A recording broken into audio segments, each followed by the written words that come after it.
So if you're someone who currently has the Sony ZV1 or the Sony ZV1 Mark II, or if you're kind of considering getting this camera, in this video I'm going to be showing you guys the best settings as well as the best accessories to help elevate this camera to create pro visual content like you're seeing right now. And I'm currently filming with my Sony ZV1. So if you guys are interested, if you want to know the settings as well as the accessories, then you definitely want to stick around, and let's get right into this video.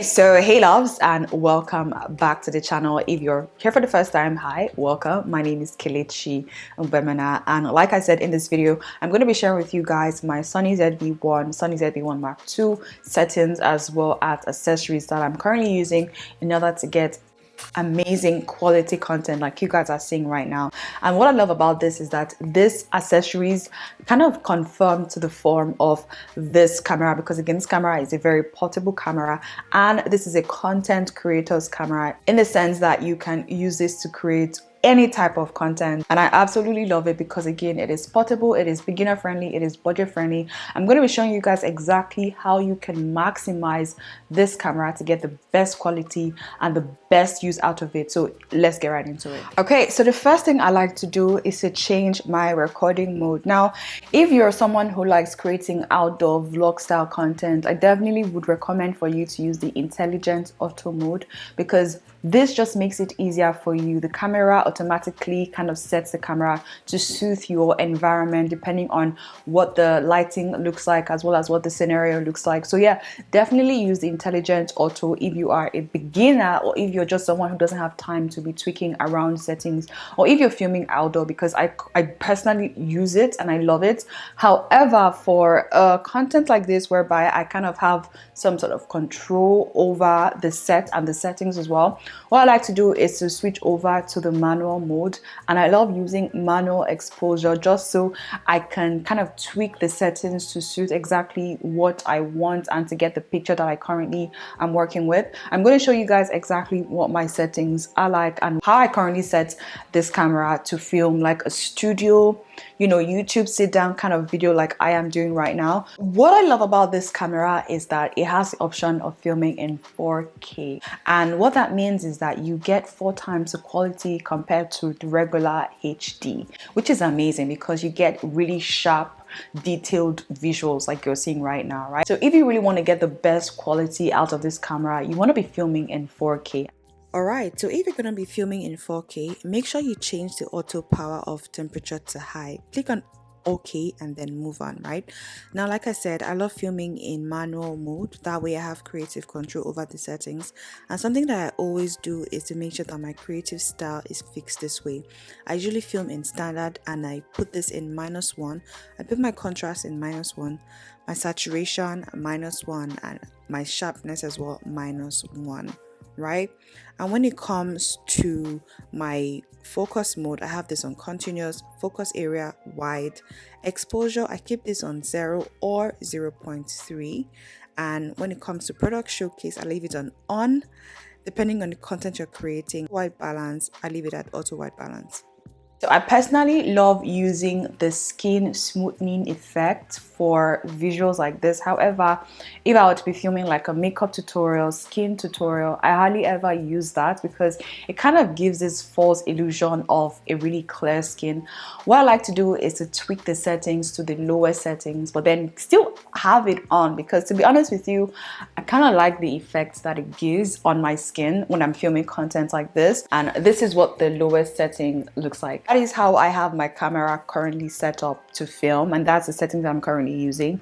Let's move over to the camera accessories.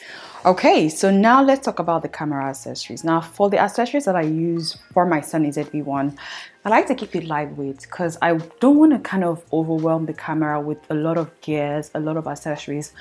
I like to keep it simple but quality. Now, the first thing I want to start off with is my microphone. Now, this one is a recent one that I got, and this one was actually sent to me by Comica. I'll leave the link over here where I did a review of this microphone, and I love this one because again, it is versatile. It is really small. The form of the microphone It's really small. It is wireless, meaning that there are no wires to kind of interfere with creating content. So you can easily use this to create like a sit down video like this.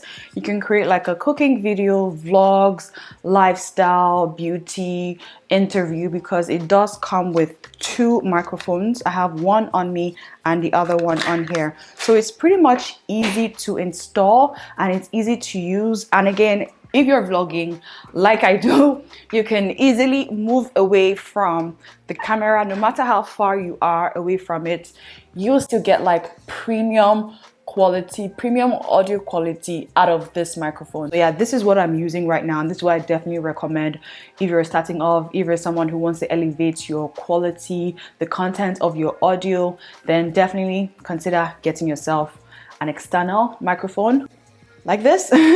However, I do want to say that the onboard microphone that came with the camera is also amazing. So you can record with the onboard microphone, with the internal microphone that comes with this camera. And next up is a tripod that I'm using. Now, again, I kind of have talked about this tripod a couple of times.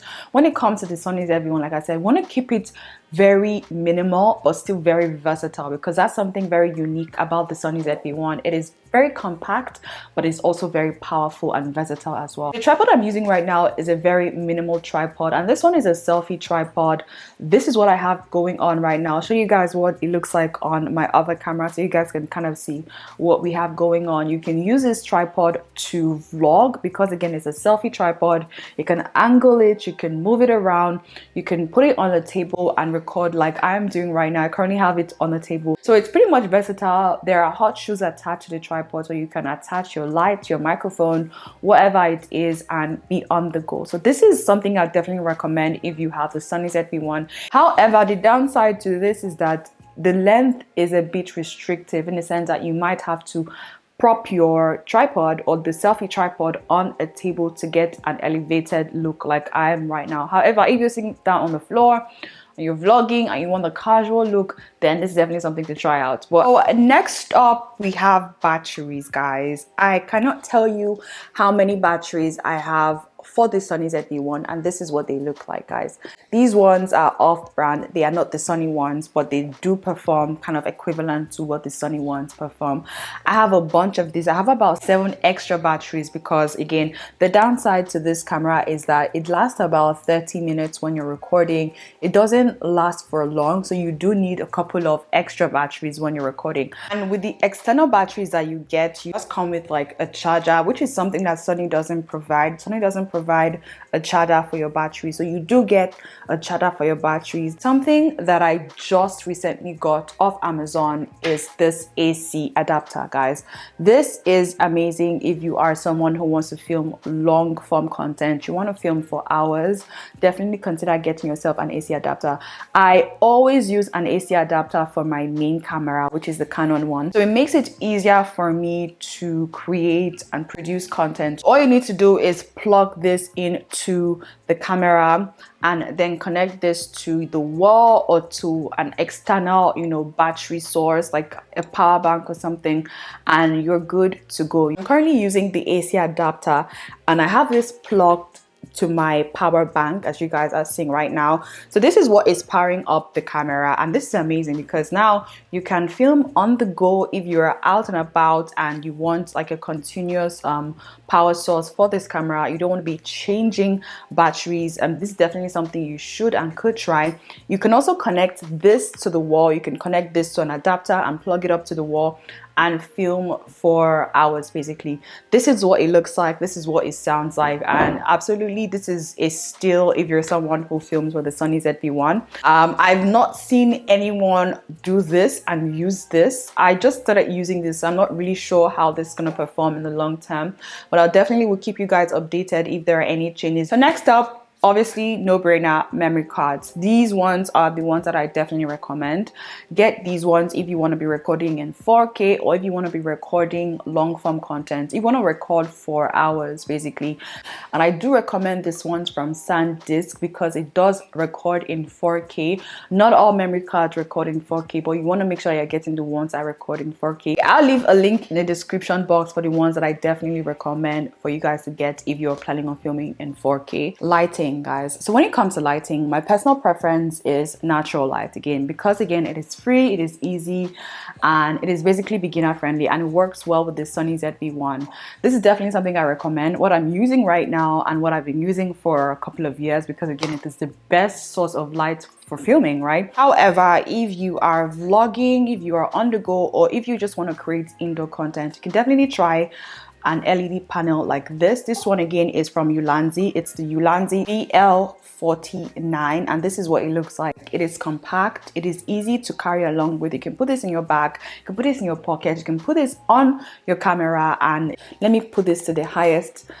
This is how bright this light is. So if you're filming with the Sony ZV1, this is definitely something you could try out, right? However, if you want to upgrade and get better quality or get better lighting, in case you're someone who doesn't have natural sunlight, a window to film with, or natural sunlight, definitely invest in LED panels, right? This is what I have been using for years, even though I still prefer the natural sunlight. Another thing that I would recommend is for you to get a screw adapter, right? Now, the problem with filming with the Sony ZV1, especially if you're vlogging, is that the battery cage is kind of connected to the screw for your tripod. So in order to change your battery or change your SD card, you would need to unscrew your tripod or your selfie stick and then change the batteries. So something that I did get is an adapter. It's one I got is from Newa. Someone who is using this camera primarily for creating content, so I definitely want to get this. However, if you're filming with the Sony ZV1 Mark II, you don't need to get this because this problem has been fixed. So that is about it for this video. I showed you guys my camera settings for the Sony ZV1. You can also use it if you're filming with the Sony ZV1 Mark II or any Sony camera that is of the same specs. Definitely play around with the settings if you're new to creating content and figure out what works best for you. I also shared with you guys my recommended accessories for filming using this camera, and I hope that they help you get started and help you create better content as well. So if you guys enjoyed this video, feel free to let me know down in the comment section. Give me a thumbs up, share, like, comment, and subscribe, and I'll definitely see you guys in the next one.